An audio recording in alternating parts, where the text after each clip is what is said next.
The chronic shortage of new houses. The Central Statistics Office says data taken from last year's census shows a drastic slowdown in the growth of housing stock. It's the first report on an individual subject using last year's census figures. The CSO says it shows housing because of the demand from Irish society for a better understanding of it. According to the figures, the total housing stock grew by just under 9,000 over the last 5 years. That's in sharp contrast to the growth for the previous 5-year period.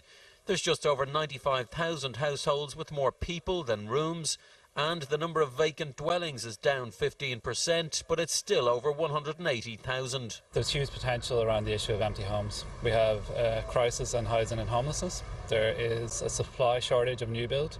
There's an availability shortage of properties to buy and to rent, particularly second-hand stock. And what the census report has told us is that there's 95,000 empty homes in urban areas across the country. So there's enormous potential there to tap into those empty homes to try and alleviate the crisis that we're experiencing. The figures also show that home ownership has now fallen to just under 68%, the lowest rate in nearly 50 years.